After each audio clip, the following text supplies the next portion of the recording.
Buenos días. Vamos a empezar las sesiones de lectores a cargo de oncología. Es R5 en María Mora, un tema que es bastante interés. Así que, María, cuando quieras, adelante. Bueno, no sé si ¿te doy esto? Ahora. Bueno, buenos días a todos. Como ha dicho Rafa, somos María y Elena, R5 de Oncología, y vamos a hablar hoy un poquito del cáncer en adultos jóvenes, un reto creciente en oncología. Este es un poco el índice que vamos a seguir a lo largo de la presentación. Primero haremos una breve introducción, hablaremos un poquito de epidemiología y luego vamos a centrarnos principalmente en el cáncer gastrointestinal de inicio temprano y en el cáncer de mama de inicio temprano y cerraremos con unas breves conclusiones.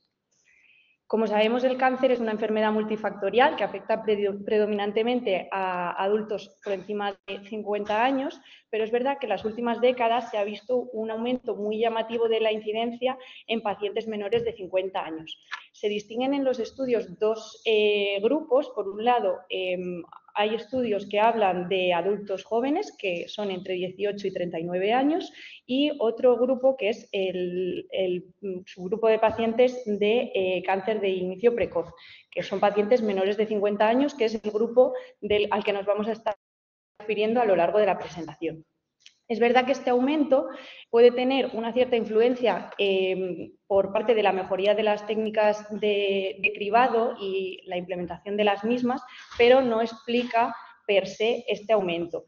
Entonces, es verdad que el aumento del cáncer se ve en pacientes jóvenes en todos los subtipos, pero principalmente hay un mayor aumento en cáncer colorectal y en cáncer de mama, que por eso son los dos que vamos a detallar un poquito más. ¿Por qué nos preocupa este aumento en la incidencia de cáncer en adultos jóvenes? Pues, en primer lugar, porque es la primera causa de muerte relacionada con la enfermedad en este grupo de edad. Implica en estos pacientes una menor supervivencia global a largo plazo y, aunque resulte paradójico, estos pacientes terminan siendo largos supervivientes porque al iniciar con la enfermedad en edades tan tempranas van a pasar muchos años conviviendo con la enfermedad y con todas las secuelas derivadas de la misma. Todo ello implica un impacto tanto personal como socioeconómico en cuanto a empleo, ya que suele conllevar bajas prolongadas, en cuanto a fertilidad por la propia enfermedad y por los propios tratamientos que utilizamos, unas implicaciones familiares en cuanto a la estructura y la dinámica por esta enfermedad en normalmente uno de los progenitores en muchos casos, y todo ello implica, por supuesto, un impacto en la salud mental tanto de los pacientes como de su entorno. Todo ello nos lleva a plantearnos la necesidad de establecer programas multidisciplinares para este tipo de pacientes y sistemas de detección temprana del cáncer en este grupo de edad. Hablando ya un poquito de epidemiología, el principal aumento se ha visto en países de renta alta, concretamente en Estados Unidos, entre 2010 y 2019. En general, casi todos los estudios excluyen 2020-2021 por el tema de la pandemia, como veremos a continuación, pero entre estos años se vio en Estados Unidos más de 2 millones de diagnósticos de lo que se llama Early Onset Cancer. El predominio es principalmente en mujeres, con aproximadamente un 63% con respecto a los hombres, y este descenso, este aumento en diagnósticos en pacientes más jóvenes ha conllevado un descenso en la mediana de edad al diagnóstico en la mayoría de tumores. Por poner un ejemplo, en el cáncer colorectal en Estados Unidos se ha visto un descenso de la mediana de edad de 72 años a 66. En las gráficas que vemos son una comparación de la incidencia en cuanto en amarillo vemos el año 2010 y en azul en el año 2019 en distintos subgrupos. En la gráfica de la izquierda, como vemos, la comparación por edad, que como ya he dicho es mayor en mujeres, y en la gráfica de la derecha por subtipos de cáncer, que como vemos, pues en general la tendencia es que haya un aumento en todos los subtipos, pero predominantemente en mama y en tumores gastrointestinales. En esta otra gráfica vemos el incremento absoluto de casos, también en un estudio que se hizo entre 2010 y 2019 en Estados Unidos, de cáncer de mama y cáncer colorectal. Comparado entre la mama en 2010 y 2019, se vio un aumento de casi 5.000 casos con respecto a los que había diagnosticados en 2010. Y en el colon, pues más o menos lo mismo, un aumento de cerca de 3.000 casos con respecto a 2010. ¿Y a qué se debe este aumento? Pues hablando ya un poquito de factores etiológicos y factores de riesgo, como ya he dicho, el aumento del cribado y la mejoría del diagnóstico per se no explican este aumento de la incidencia en este grupo de edad, y distinguimos dos tipos de factores de riesgo, modificables y no modificables. Y luego mencionaré dos conceptos emergentes que están ahora muy en boga. Con respecto a los factores modificables, lo podríamos resumir básicamente en el cambio del estilo de vida que hemos visto en los últimos 50 años. Principalmente lo que llamamos la dieta occidental, con el aumento del consumo de carnes rojas, los ultraprocesados, azúcares refinados, etcétera, que además conlleva una mayor tasa de obesidad y de diabetes, que son otros factores como el sedentarismo, el alcohol, el tabaco, incluso el uso prolongado de antibióticos, que se ha visto que conlleva una alteración en el microbioma intestinal que puede favorecer también la carcinogénesis. Con respecto a los factores no modificables, pues principalmente sería la genética, desde el sexo, los antecedentes familiares de cáncer y síndromes de predisposición como puede ser el síndrome de Lynch, la poliposis, las mutaciones en BRCA1 y 2, etcétera. Y como conceptos así emergentes, pues lo que ya he mencionado de las alteraciones en el microbioma intestinal, tanto por los cambios en el estilo de vida como por el uso de antibióticos, y el concepto del exposoma, que hace referencia a todas las exposiciones a las que nos vemos sometidos desde la vida intrauterina, incluso los cambios a nivel de la alimentación de la madre, etcétera, hasta pues durante toda nuestra vida adulta, que se ha visto que dan lugar a unas alteraciones a nivel epigenético que pues, pueden favorecer también a largo plazo la carcinogénesis. Centrándonos ya en el cáncer gastrointestinal de inicio temprano, vamos a hablar sobre todo del cáncer colorectal, pero bueno, inicialmente el aumento de la incidencia de los tumores gastrointestinales se ha visto en general en todos los subtipos, siendo el cáncer de diagnóstico precoz con mayor aumento en Estados Unidos.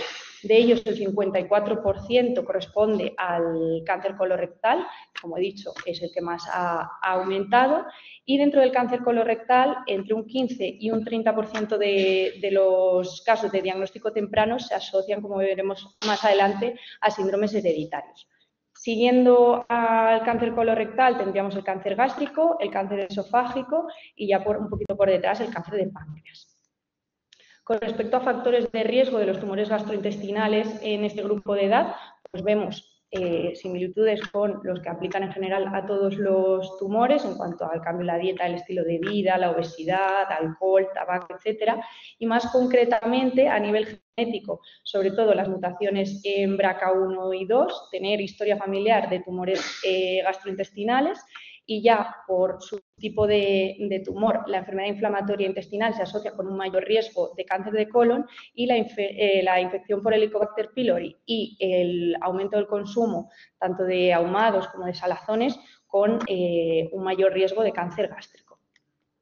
Volviendo al concepto de microbioma y exposoma, pues como he comentado antes, son todas esas, el exposoma son todas esas exposiciones a las que nos vemos sometidos desde que somos 3 células, básicamente, desde la vida intrauterina, durante todo nuestro desarrollo, que van dando lugar a ciertos cambios a nivel epigenético y que luego durante nuestra vida pues se suman otras alteraciones como puede ser los cambios en el estilo de vida, la obesidad, el sedentarismo, etcétera, que favorecen una disbiosis causada por la proliferación de bacterias proinflamatorias productoras de metabolitos genotóxicos que, bueno, pues actúan sobre una susceptibilidad genética individual que en último término puede dar lugar a la carcinogénesis. Con respecto a la evolución del cáncer colorectal en adultos jóvenes, en este estudio vemos el aumento de la incidencia en un tramo concreto de 1988 a 2015, que como vemos es un aumento lineal, y incluso lo que se espera es que esta tendencia se siga manteniendo. Se estima que aproximadamente en los próximos 10 años en torno al 25% del cáncer de recto y entre un 10 y un 12% del cáncer de colon se diagnostique en personas menores de 50 años. Y en estas gráficas de un estudio que se hizo del New England son muy llamativas, que lo que hacen es comparar la incidencia y la mortalidad por cáncer colorectal en distintos grupos de edad. Lo he dividido en 3 diapositivas para que se puedan ver bien las gráficas. Esta primera corresponde al subgrupo de pacientes mayores de 65 años, que como vemos entre 1995 y 2015 hay una tendencia al descenso tanto de la incidencia como de la mortalidad. Continuando con el subgrupo de pacientes de entre 50 y 64 años, como vemos ya, las gráficas, las curvas se van aplanando y realmente, aunque sigue manteniéndose una tendencia al descenso, ya es mucho menos pronunciado que en el grupo de mayores de 65, como veíamos antes. Y ya lo más llamativo pues, es en el grupo de pacientes menores de 50 años, que ya se invierte completamente la evolución de las curvas y vemos claramente un aumento tanto de la incidencia como de la mortalidad por cáncer colorectal en este subgrupo. Como aspectos relevantes, en primer lugar, hablando de la localización, en el cáncer colorectal, en la población general, no existe un predominio en cuanto a una localización concreta a nivel del colon. Sin embargo, en el diagnóstico en pacientes jóvenes sí que se ve un predominio distal, principalmente a nivel del recto, seguido del colon izquierdo, y entre ambas localizaciones suponen aproximadamente el 70% de los casos. Además, se ve una mayor tasa de histologías pobremente diferenciadas y de células en anillo de sello, sobre todo en pacientes menores de 40 años. Y bueno, en cuanto a los síntomas, pues normalmente lo que más se ve es dolor abdominal, cambios en el ritmo intestinal, hematoquecia, pérdida de peso, que en general pues a estas edades se suelen considerar como síntomas muy indolentes, a los que en muchos casos pues no se tienen no se tienen muy en cuenta, y todo esto conlleva un retraso en el diagnóstico de una media entre 7 y 9 meses, lo cual hace que hasta el 30% de los casos se diagnostiquen en estadios avanzados. Paradójicamente, este retraso diagnóstico podría parecer que supone un peor pronóstico, pero es verdad que al ser pacientes más jóvenes, luego digamos que compensa porque tienen una mejor tolerancia a los tratamientos y tienden a acabar mejor las quimioterapias, etcétera, con lo cual la mortalidad es similar con respecto a la población general y no se ven diferencias en cuanto a supervivencia global. Pero sí que recalcar la importancia de, incluso en pacientes jóvenes, sospechar con síntomas que aparentemente podrían parecer indolentes. Hablando ya de factores genéticos, es verdad que la mayoría de los casos son esporádicos, pero hasta en un 30% de los diagnósticos existe historia familiar de cáncer colorectal en al menos un familiar de primer grado. Entre un 5 y un 30% de los cánceres colorectales de inicio temprano se asocian a síndromes hereditarios, siendo el más frecuente de ellos el síndrome de Lynch. En cuanto a las variantes patogénicas a nivel germinal, existe una tasa de entre el 16 y el 25%, que es prácticamente el doble que en la población general, y el 50% de ellas corresponden al síndrome de Lynch. Por todo ello, se recomienda actualmente realizar un panel multigénico para estudiar a todos los pacientes con diagnóstico de cáncer colorectal menores de 50 años. Y bueno, unas pinceladas acerca del síndrome de Lynch. Es un trastorno autosómico dominante causado por mutaciones germinales en genes de reparación de errores de apareamiento del ADN, lo que llamamos el mismatch repair, principalmente los genes MLH1, MSH2, MSH6 y PMS2. Y cuando se produce esta pérdida de la función de estos genes, da lugar a lo que llamamos el déficit de mismatch repair y la inestabilidad de microsatélites, que producen una acumulación de mutaciones somáticas que en última instancia daría lugar al proceso de carcinogénesis. En cuanto a los tumores que se asocian más al síndrome de Lynch, en primer lugar es el cáncer colorectal, con un riesgo a lo largo de la vida de entre un 50 y un 80% en los pacientes que presentan el síndrome, seguido del cáncer de endometrio con un riesgo de entre un 40 y un 60%. Y luego ya otros tumores menos frecuentes como el ovario, el estómago, etcétera. Con respecto al diagnóstico, se usan tanto criterios clínicos como pruebas moleculares. Los criterios clínicos más utilizados son los criterios de Amsterdam II y los criterios revisados de Bedesa para determinar a qué pacientes habría que hacer el estudio de estos genes del mismatch repair. Con respecto a las pruebas moleculares, lo que se hace es la inmunohistoquímica para ver la alteración en estos genes y en los casos en los que se presenta esa mutación, pues habría que confirmarla a nivel germinal para ya tener el diagnóstico del síndrome. Con respecto al manejo y al seguimiento, lo que se recomienda es hacer una colonoscopia cada 1 o 2 años a partir de los 20-25 años y una revisión ginecológica anual para valorar endometrio y ovarios. Y en algunos casos puntuales incluso se puede plantear cirugías profilácticas. Y bueno, recalcar también en este síndrome y los tumores que se asocian, pues existe en general buena respuesta a la inmunoterapia con tratamientos anti-PD1. Y ya para terminar, pues con respecto a prevención y cribado, como hemos dicho, si el principal factor de riesgo son los cambios en el estilo de vida, pues la principal recomendación en cuanto a prevención es precisamente el estilo de vida, es decir, los cambios en la dieta, prevenir la obesidad, evitar el sedentarismo, etcétera. Y sí que se ha visto que el diagnóstico precoz disminuye la mortalidad. Por este motivo, la Sociedad Americana del Cáncer recomienda actualmente bajar la edad de cribado, que antes era a los 50 años, a los 45 para la población general con riesgo medio e incluso adelantarlo aún más en caso de que existan o bien antecedentes familiares o bien factores de riesgo como una enfermedad inflamatoria intestinal o mutaciones germinales, etcétera.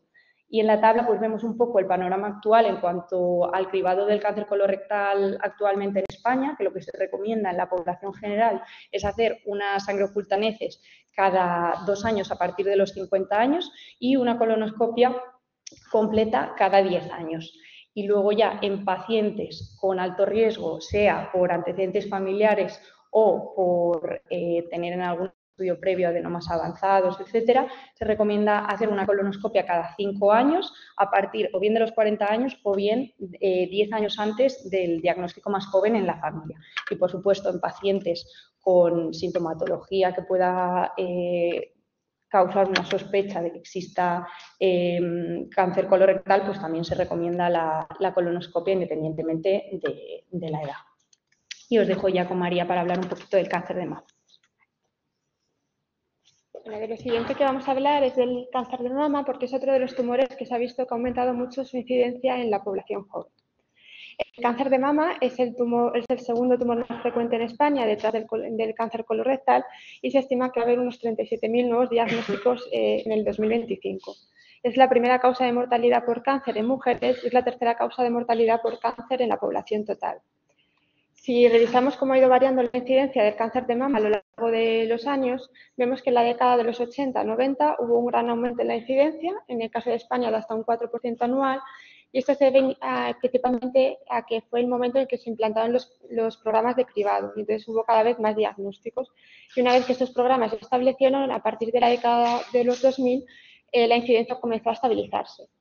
La mayor incidencia se concentra en las mujeres de 50 a 69 años, que son las mujeres que siguen esta tendencia a la estabilización. Sin embargo, las mujeres más jóvenes, las que están por debajo de los 45 años, se ha visto que la tendencia ha continuado aumentando desde los años 80. Es decir, que cada año estamos diagnosticando más cáncer de mama en mujeres jóvenes. Estos datos no son solo de España, sino que se están dando prácticamente en todos los países industrializados. Estos son ejemplos de Francia y Estados Unidos, pero hay datos similares de otros países de Europa, Canadá, Australia, etc. En concreto, en Francia se está viendo un incremento anual del 1,5% de diagnóstico de cáncer en mujeres menores de 30 años y de un 0,9% en mujeres menores de 40. Y en Estados Unidos estamos viendo que el cáncer en mujeres jóvenes está aumentando de manera más rápida que en mujeres más mayores, de un 1,4% a un 0,7%, y que del total de cáncer de mama diagnosticado, un poquito más del 10% representa a mujeres jóvenes. Además, este cáncer de mama que se diagnostica en edades precoces generalmente son tumores más agresivos. Suelen tener histologías menos favorables, como son triple negativos o HER2 positivos, y además se caracterizan porque tienen mayores tasas de recurrencia. Esto al final lo que hace es que mujeres que por debajo de los 50 años se diagnostican de cáncer de mama, estadios precoces, estadios 1 o 2, tienen peores supervivencias que mujeres más mayores. A pesar de todo esto, de lo que estoy diciendo, de que está aumentando la incidencia de cáncer en población joven y de que son tumores más agresivos, es verdad que la mortalidad a nivel global no está aumentando. Eso es debido también a que durante los últimos años ha habido grandes avances en cuanto al tratamiento del cáncer de mama. ¿Y cuál es el motivo por este aumento de incidencia en la población joven? Pues es un conjunto de cosas. Al final hay una mejora en el diagnóstico. Cada vez las pruebas de imagen son de mayor calidad y hay mayor accesibilidad a las mismas, lo que hace que cada vez haya más diagnóstico. Y luego hay una serie de factores de riesgo, que al igual que en el cáncer de colon, pues son factores ambientales, estilo de vida, factores genéticos, y en el caso del cáncer de mama también factores hormonales. Sabemos que el cáncer de mama es un tumor que se relaciona con los estrógenos. Los estrógenos al final se unen al receptor y estimulan la proliferación glandular. Sin embargo, una exposición prolongada a estrógenos también puede producir al final la transformación de una célula normal a una célula neoplásica a través de distintos mecanismos. Por una parte, mecanismos proliferativos, es decir, la célula empieza a replicarse muy rápido, acumula daños en el DNA y al final puede inducir que se desarrolle un tumor, y también a través de mecanismos genotóxicos. Se producen metabolitos tóxicos que son dañinos para el DNA y se transforma la célula normal en una célula neoplásica. De tal manera que la exposición hormonal a estrógenos puede ser un factor de riesgo para el desarrollo de cáncer de mama. Y lo que se ha visto es que debido a una serie de cambios a nivel social, hay una serie de factores que se han visto asociados a ese aumento de cáncer de mama en la población joven. Por una parte, cada vez es más frecuente que el primer embarazo se produzca a edades más tardías, por encima de los 30 años, y que haya menos gestaciones a término. Y también que la lactancia materna es menos frecuente. Eso todo se ha visto que es un factor de riesgo para el desarrollo de cáncer de mama en la población joven. También debido a mejoras en las condiciones sanitarias y mejoras en las condiciones nutricionales, la menarquia suele ser precoz, por lo tanto está más tiempo expuesto a estrógenos y puede ser también un factor de riesgo. Y luego también hay que tener en cuenta los estrógenos que tomamos de fuera, los estrógenos exógenos. Dentro de ellos, los anticonceptivos orales se ha estudiado qué influencia puede tener con el cáncer de mama y se ha visto que es verdad que no producen un gran aumento, pero sí que los primeros años que los tomas puede producir un pequeñito aumento del riesgo de cáncer de mama, que es verdad que una vez que los dejas se equipara al de la población general. Y también los tratamientos de fertilidad, que cada vez son más frecuentes, se está estudiando qué efecto va a tener sobre el cáncer de mama en la población joven, que a día de hoy no hay estudios claros, pero bueno, es algo que se está estudiando. Y luego, al igual que en el cáncer de colon, otros factores de riesgo son estilo de vida y genética. Esto es un estudio que se hizo en una población inglesa en la que se estudió cómo el estilo de vida y riesgos genéticos influenciaban el cáncer en la población joven y en concreto en el cáncer de mama. Se escogió a mujeres, para el estilo de vida las dividió en 3 grupos, mujeres que llevaban un estilo de vida sano, estilo de vida intermedio y un estilo de vida menos sano, en función del hábito tabáquico, el alcohol, el ejercicio físico y el tipo de dieta.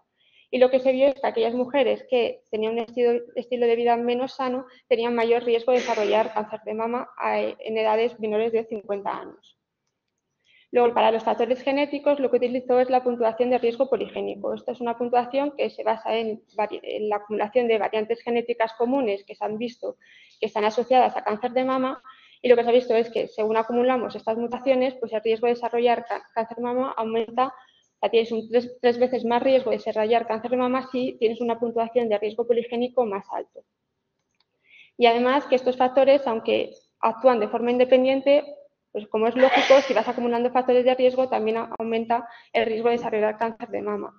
de tal manera que aquellas mujeres que tenían un peor estilo de vida y que tenían mayor riesgo genético tenían 2,5 veces más posibilidades de desarrollar cualquier tipo de cáncer en edades menores de 50 años y hasta 4 veces más riesgo de desarrollar cáncer de mama en edades jóvenes. Y luego, pues dentro de los factores genéticos, también tenemos que tener en cuenta las variantes genéticas de alta penetrancia. Estas son aquellas variantes genéticas que, por el simple hecho de ser portador de una de ellas, va a aumentar exponencialmente tu riesgo de desarrollar cáncer. Es verdad que en el caso del cáncer de mama, estas variantes no explican ese aumento de incidencia que ha habido a lo largo de los años, pero es importante tenerlas en cuenta porque están asociadas a desarrollo de cáncer en poblaciones jóvenes y generalmente tumores agresivos. En el caso del cáncer de mama, las más frecuentes son las mutaciones en BRCA1 o BRCA2, que representan hasta el 50% de las alteraciones genéticas y que se han visto asociadas no solo al cáncer de mama, sino también a otros tumores como son tumores ginecológicos, cáncer de próstata y también en algunos casos tumores digestivos como cáncer de páncreas. Luego hay otras variantes que son igual de importantes pero menos frecuentes, como son variantes en TP53, PALK2, CHEK2 o ATN. ¿Cuándo debemos sospechar que una paciente tiene una de estas variantes? Pues en el caso de cáncer de mama tenemos que tener en cuenta tanto la historia personal de la paciente como su historia familiar. De tal manera que, por ejemplo, un varón que tenga cáncer de mama, debido a que eso es muy poco frecuente, deberíamos sospechar que puede haber algo genético de base. Y en las mujeres, pues aquellas mujeres que se diagnostican en edades jóvenes, que tienen tumores de mama bilaterales o que tienen cáncer de mama y tumores ginecológicos, ya sean sincrónicos o metacrónicos, pues al final debemos sospechar que igual hay una base genética que está explicando esta neoplasia en este caso. Y luego tenemos que tener en cuenta también pues, los antecedentes familiares. Familias que tengan muchos antecedentes de cáncer de mama, tumores ginecológicos, cáncer de próstata o en algunos casos también tumores digestivos, podemos pensar que son familias que son portadoras de mutaciones en BRCA1 o BRCA2. En esos casos lo que habría que hacer es derivarlas a una consulta de consejo genético para hacer un panel multigen y ver si en efecto son portadores o no de esa mutación y hacer un adecuado asesoramiento genético no solo al paciente sino a toda su familia. Detectar a aquellos pacientes que son pacientes de alto riesgo y poder hacer una vigilancia estrecha de los mismos. En el caso de cáncer de mama, pues sería con mamo-reso anual y incluso en las BRCA1 también reso semestral, exploración ginecológica anual, un PSA en varones y si hay antecedentes de cáncer digestivo en la familia, también una endoscopia resonancia pancreática. Y luego también es importante detectar a estas pacientes porque se pueden beneficiar de tratamientos preventivos. En el caso de las BRCA mutadas, pues tratamientos de mastectomía bilateral, salpingo-oforectomía y luego también en algunos casos de algunos tratamientos como es el tratamiento con IPAR, con olaparib en las triple negativo BRCA mutadas.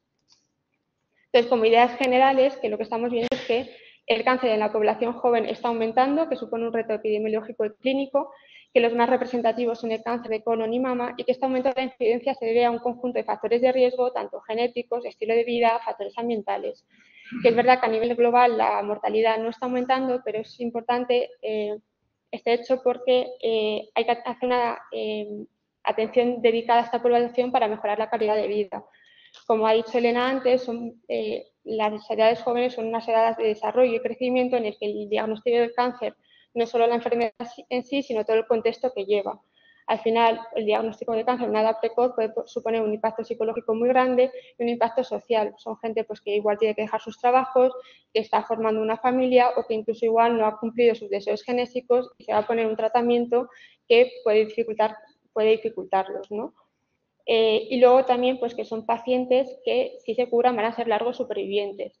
Y hay en algunos sitios que se están implantando lo que son las consultas de largos supervivientes, que al final son consultas que no solo están dedicadas a pues, detectar recurrencias o segundos tumores, sino que son consultas multidisciplinares entre oncología y otras especialidades con el fin de manejar esas toxicidades a largo plazo que pueden tener los tratamientos, toxicidades cardiovasculares, endocrinas, metabólicas, etcétera. Y ya como cosas finales, pues que lo más importante es intentar prevenirlo. Para eso hay que llevar un estilo de vida sano, una dieta sana, actividad física regular, reducir la exposición a tóxicos y en aquellos casos que no podemos prevenirlo, intentar por lo menos diagnosticarlo de forma precoz para con eso disminuir la mortalidad. Para eso es muy importante concienciar a la población sobre los síntomas de alarma por los que debe consultar y no solo a la población, sino también al personal sanitario. Muchas veces cuando nos encontramos a un paciente joven, el cáncer no es nuestra primera sospecha diagnóstica, pero es algo que siempre debemos tener en la cabeza porque siempre es una posibilidad. Luego también concienciar sobre la importancia de participar en los programas de screening realizar una evaluación genética en aquellos casos que están seleccionados y hacer una vigilancia estrecha de esos pacientes que son de alto riesgo, y también valorar adelantar las pruebas de cribado. Como ha dicho Elena, ya hay algunas guías, la guía americana, que está adelantando las pruebas de cribado a los 45 años. Estos son los cribados a día de hoy en España, el cervix a partir de los 25 y en el caso del colon y la mama es a partir de los 50 con una sangre oculta en heces y una mamografía bianual. Sin embargo, si estamos viendo que está aumentando cada vez más la incidencia en población joven, si el cribado se realiza a partir de los 50 años, hay mucha población que realmente ya no estamos entrando, no está entrando en ese cribado y eso cada vez está siendo más frecuente. Por lo tanto, es importante adelantar esa edad de cribado para conseguir un diagnóstico más precoz y con eso intentar disminuir la mortalidad.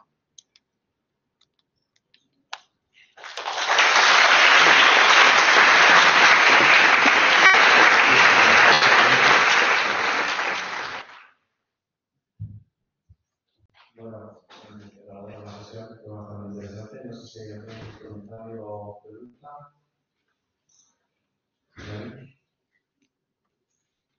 ¿No? ¿Esto es así? ¿No?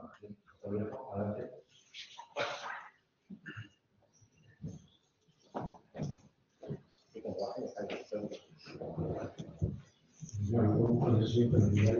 Yo quería preguntaros si hay algún estudio de factores de riesgo el ser vegano para el desarrollo de cáncer de mama. ¿El ser vegano? Yo no he visto nada.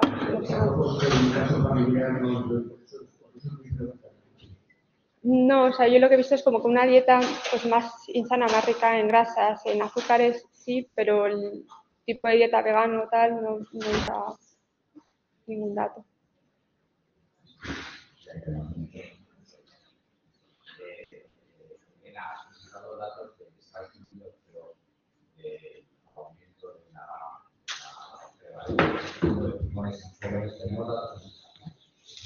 Pues es verdad que ahora que está habiendo cada vez más estudios, pero todavía hay datos como más prematuros y como que el mayor cambio en el estilo de vida, pues digamos que en ese sentido, es Estados Unidos, y por eso son los datos como más robustos que tenemos son de Estados Unidos, porque han recogido mucho más tiempo y el cambio en el estilo de vida, pues quizá en España ha llegado un poco más tarde. Entonces sí que hay datos en España, pero es verdad que no son tan llamativos como vemos en Estados Unidos. ¿Sabéis si hay idea de adelantar el estudio a menos que los tipos que tenemos? Pues se oye, es verdad que, claro, una vez una sociedad ya lo adelanta oficialmente, pues claro, hace un poco planteárselo a los demás, sobre todo por eso, ¿no? Porque cuando las características son similares en cuanto a por lo que comentaron los factores de riesgo en el estilo de vida, que en general lo compartimos todos los países como he dicho, de rentas altas, occidentales, etcétera, el mismo estilo de vida, pues si mantenemos un mismo factor de riesgo, sí que está planteando pues, seguir un poco los mismos pasos. Es verdad que más de lo mismo, como en Estados Unidos hay más datos y el estudio como más robusto, pues va un poco por delante en este sentido, pero sí que parece que se está planteando. Por último, seguro que los americanos tienen un estudio de idea. Los factores ambientales que habéis comentado, que probablemente tienen influencia, muchas veces funcionan a través de la genética, las marcas de genética. Y ahora tenemos ya no solamente secuencia de los genomas, sino que hay ya mapas de genomas. Entonces, y además la genética, algunas marcas se heredan durante una o dos generaciones, o sea que podría ser también un poco familiar. ¿Sabéis si hay identificadas ya marcas epigenéticas determinadas de factores ambientales como la obesidad, por ejemplo, que a partir de un índice corporal de 26 ya empieza a aumentar el riesgo de cáncer? A ver, yo lo que veo es el bibliografía y demás, como tal, estudios así más específicos en cuanto a qué cambios epigenéticos son los que se asocian, así concretamente, no he encontrado nada. Es verdad que yo creo que cada vez es algo que va teniendo que se estudiara, pero como para ahora resultados, así concretos no estoy. ¿Qué tasa de educaciones de no hay para los niños? De tasa de educación que tenemos, pues la ¿Qué verdad puede ser? que en la población general, Porque está aumentando los casos de síndrome No. de Lille. no, pero es verdad que como el síndrome de Lille se asocia a un síndrome hereditario, pues es verdad que en general se diagnostica a edades más tempranas, entonces como que vamos que el volumen de cánceres asociados al espectro Lille, pues si miras las medidas de diagnóstico son más bajas, pero no es porque haya más en jóvenes, sino porque si en una familia tú ya sabes que tienen ese síndrome, pues vas a estudiarlos y vas a diagnosticarlos antes de la población general, pero no es porque haya más indisciplina. ¿Alguna pregunta más? ¿Nada? Pues lo dicho, enhorabuena, doctoras, y al resto la trabajo bien, no lo vas a ver.